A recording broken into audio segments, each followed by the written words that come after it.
Bonjour, aujourd'hui je vous propose de réaliser ce joli petit pique-épingle tout moelleux, tout douillet. On peut le faire en plein de tailles différentes. Allez, c'est parti.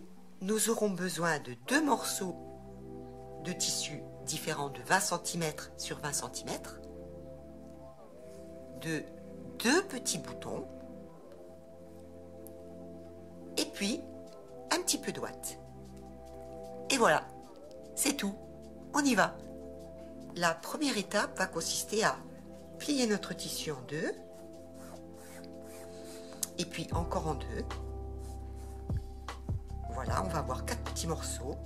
On va bien marquer ici, avec un stylo effaçable, notre croix.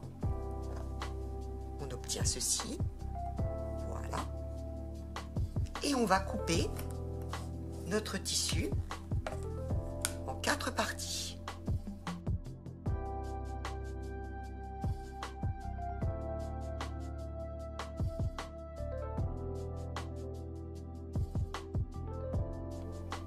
On obtient donc 4 petits carrés d'un tissu et 4 petits carrés de l'autre.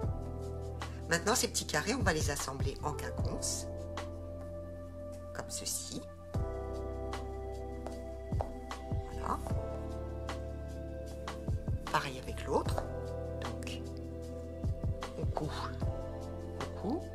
et après, on coud ici. On va piquer 1 cm du bord. Allez, on y va.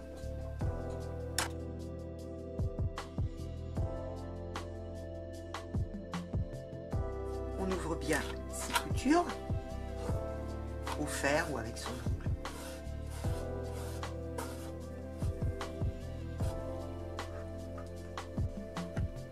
On fait bien coïncider notre couture du milieu.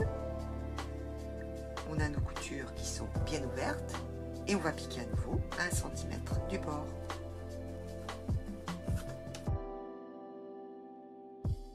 Voilà ce que l'on obtient. On ouvre à nouveau bien ici les coutures derrière.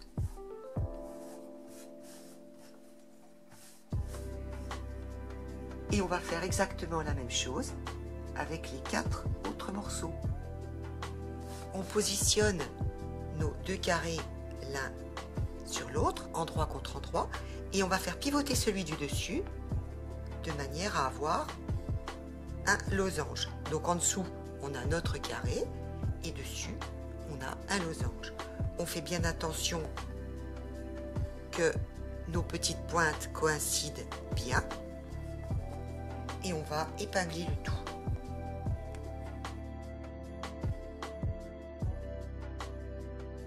Maintenant, on va bien mettre les bords les uns avec les autres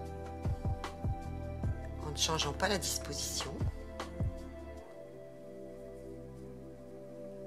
Donc là, ça va venir ici.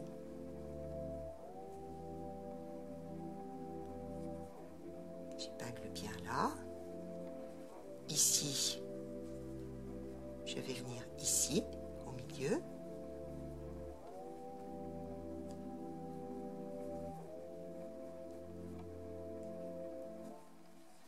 Ici, je vais être là.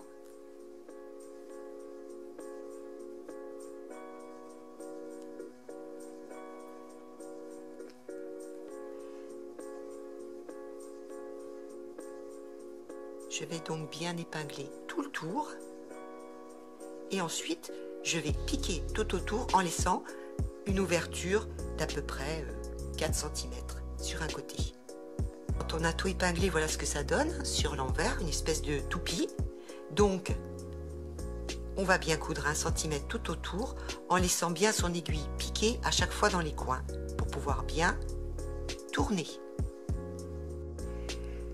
Quand on a cousu tous nos coins, sauf un petit morceau, et bien on va retourner. On retourne tout.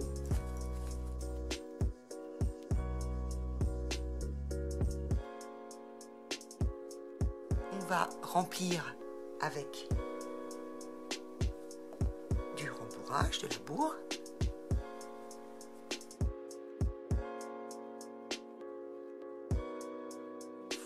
que l'on a bien rembourré le tout, on va refermer ici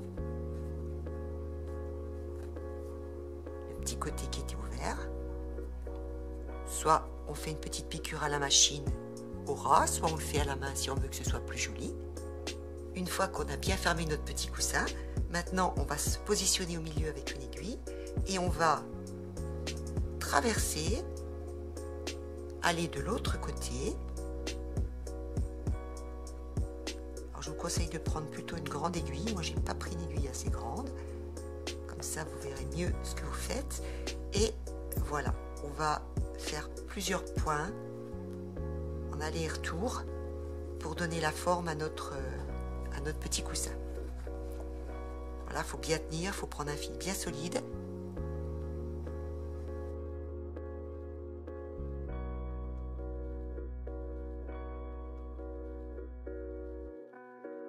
Voilà, on voit que la forme commence à se faire. Maintenant, c'est le moment de mettre nos petits boutons, un de chaque côté. Alors pour ça, on prend son fil en double, qu'il soit bien costaud. Et on va coudre les deux boutons ensemble. Ainsi, ils vont se bloquer l'un et l'autre de chaque côté. Donc, premier petit bouton. Je repasse de l'autre côté. Je mets le deuxième.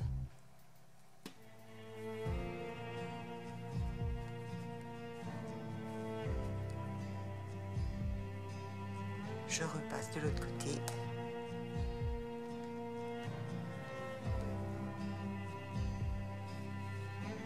Je fais ça 2-3 fois avant d'arrêter pour que ça soit bien solide. Pour terminer, je vais tourner autour de mon bouton.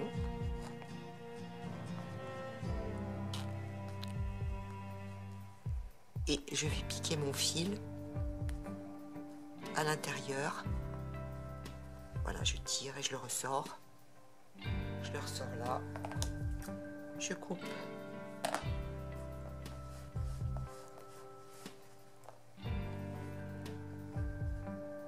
Et on a terminé. Donc voilà, il est terminé. Moi, j'ai donc pris 2 morceaux de 20 sur 20, mais on peut tout à fait le faire plus petit ou bien plus grand, hein, même un coussin de canapé, pourquoi pas. Il suffit juste d'adapter les mesures. Si vous le faites de 40 sur 40, bon, ben, il sera déjà bien plus grand. Si vous avez des chutes de 50 sur 50, eh bien, allez-y. Et puis, ben, si vous voulez un tout petit, rikiki, ben, même avec 10 sur 10, ça peut aller aussi. Donc, pour utiliser ces petites chutes de tissu, eh ben, c'est bien pratique. Voilà.